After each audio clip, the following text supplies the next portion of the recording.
औज़ु बिल्लाहि मिनश्शैतानिर्रजीम बिस्मिल्लाहिर्रहमानिर्रहीम अल्लाहुम्मा सल्लि अला मुहम्मदिन व अला आलि मुहम्मद कमा सल्लैता अला इब्राहीम व अला आलि इब्राहीम इन्नका हमीदुम मजीद अल्लाहुम्मा बारिक अला मुहम्मदिन व अला आलि मुहम्मद कमा बारकता अला इब्राहीम व अला आलि इब्राहीम इन्नका हमीदुम मजीद रब्बि इश्रह ली सदरी व यस्सिर ली अमरी वहलुल उक़दतम मिन लिसानी यफ़क़हू क़ौली रब्बना ज़िदना इल्मा या मुक़ल्लिबुल क़ुलूब सब्बित क़ल्बी अला दीनिक आमीन। 10 अनवानात के तहत इस्लामी तालीमात 15 जमात-उस-सानी। अनवान नंबर 1 इस्लामी तारीख़। इस्लाम में पहला हज। हज इस्लाम के 5 अरकान में से एक रुकन है जो 9 हिजरी में फ़र्ज़ किया गया। इस फरीज़े की अदायगी के लिए इसी साल रसूलुल्लाह सल्लल्लाहु अलैहि वसल्लम ने हज़रत अबू बकर रज़ी अल्लाह ताला अन्हु को अमीर हज बनाया और मुसलमानों को हज कराने की ज़िम्मेदारी सपुर्द की। हज़रत अबू बकर रज़ी अल्लाह ताला अन्हु मदीना से 300 आदमियों का काफ़िला लेकर हज के लिए रवाना हुए और साथ में कुर्बानी के लिए 5 जानवर भी ले लिए। खुद रसूलुल्लाह सल्लल्लाहु अलैहि वसल्लम ने भी कुर्बानी के 20 जानवरों को गर्दन में कलादा पहनाकर साथ में रवाना किया। इसके बाद सूरह बरात की आयतों के ऐलान के लिए हज़रत अली रज़ी अल्लाह ताला अन्हु को रवाना किया। जब सब लोग मिना में जमा हो गए तो हज़रत अली रज़ी अल्लाह ताला अन्हु ने ऐलान फरमाया, जन्नत में कोई काफिर दाखिल नहीं होगा और इस साल के बाद कोई मुशरिक हज नहीं कर सकता और कोई शख्स जाहिली रस्म के मुताबिक नंगा होकर तवाफ़ नहीं कर सकता। फिर सूरह तौबा की आयतें तलावत की। इस्लाम में ये पहला हज था जिसके अमीर हज़रत अबू बकर सिद्दीक़ रज़ी अल्लाह ताला अन्हु और ख़तीब हज़रत अली रज़ी अल्लाह ताला अन्हु थे। अनवान नंबर 2 अल्लाह की कुदरत। ज़ुबान कुदरत इलाही की निशानी। अल्लाह ताला ने मुंह में एक गोश्त का टुकड़ा बनाया जिसको ज़ुबान कहते हैं। इसको ऐसा हसास बनाया कि एक बारीक बाल भी अगर ज़ुबान पर आ जाए तो ज़ुबान फ़ौरन एहसास कर लेती है। इसमें अल्लाह ने बोलने की सलाहियत भी रखी।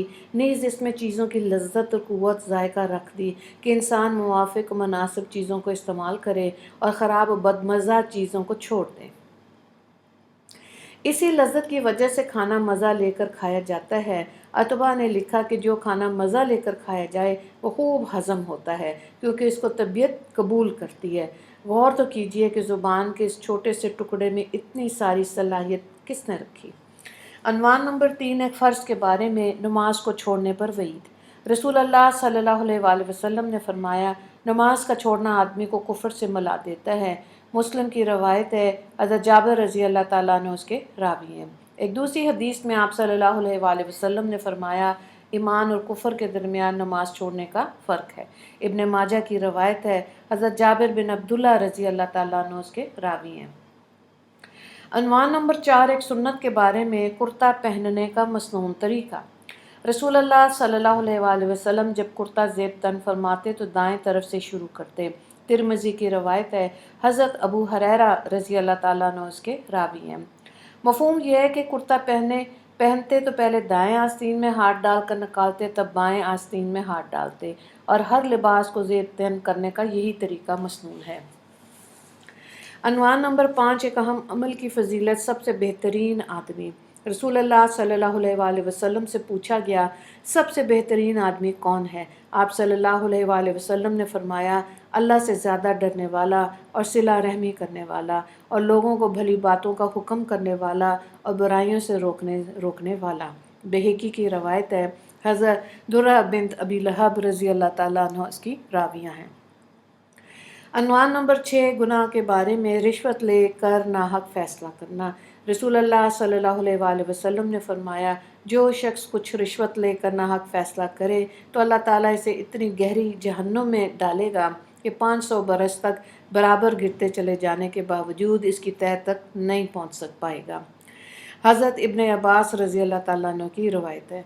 अनवान नंबर 7 दुनिया के बारे में। दुनिया ख़त्म होने वाली और छूटने वाली है। रसूलुल्लाह सल्लल्लाहु अलैहि वसल्लम ने फरमाया, बंदा कहता है मेरा माल حالانکہ اس کے لیے اس کے مال میں سے 3 چیزیں ہیں، ایک وہ جو کھا کر ختم کر دیا، دوسرا وہ جو پہن کر پرانا کر دیا، تیسرا وہ جو صدقہ دے کر آخرت کے لیے ذخیرہ کر لیا۔ اس کے علاوہ جو کچھ ہے وہ ختم ہونے والا ہے اور لوگوں کے لیے اسے چھوڑنے والا ہے۔ مسلم کی روایت ہے، حضرت ابو ہریرہ رضی اللہ تعالیٰ عنہ اس کے راوی ہیں۔ عنوان نمبر 8، آخرت کے بارے میں قیامت کا حال۔ قرآن میں اللہ تعالیٰ فرماتا ہے، بے شک فیصلے کے دن کا وقت متعین ہے، یعنی جس دن سور پھونکا جائے گا، پھر تم لوگ گروہ در گروہ ہو کر آؤ گے اور آسمان کھولا جائے گا تو اس میں دروازے ہی دروازے ہو جائیں گے اور پہاڑ چلائے جائیں گے تو وہ چمکتی ہوئی ریت ہو جائیں گے۔ سورہ نبا آیت نمبر 17 سے 20 تک۔ عنوان نمبر 9، طب نبوی سے علاج، جوڑوں کے درد کا علاج۔ رسول اللہ صلی اللہ علیہ وآلہ وسلم نے فرمایا، انجیر کھاؤ کیونکہ یہ بواسیر کو ختم کرتا ہے، جوڑوں کے درد میں مفید ہے۔ حضرت ابو ذر غفاری رضی اللہ تعالیٰ عنہ اس کے راوی ہیں۔ عنوان نمبر 10، قرآن کی نصیحت۔ قرآن میں اللہ تعالیٰ فرماتا ہے، اگر تم صدقات کو ظاہر کر دو تو یہ بھی اچھی بات ہے، اور اگر تم صدقات کو چھپا کر فقیروں کو دے دو تو یہ بھی تمہارے لیے اور زیادہ بہتر ہے، اور اللہ تعالیٰ تمہارے بعض گناہ معاف کر دے گا، اور اللہ تعالیٰ تمہارے کاموں سے باخبر ہے۔ سورہ البقرہ آیت نمبر 271۔ وآخر دعوانا ان الحمد للہ رب العالمین۔ اللہم اغفر للمسلمین والمسلمات والمؤمنین والمؤمنات۔ السلام علیکم ورحمۃ اللہ وبرکاتہ۔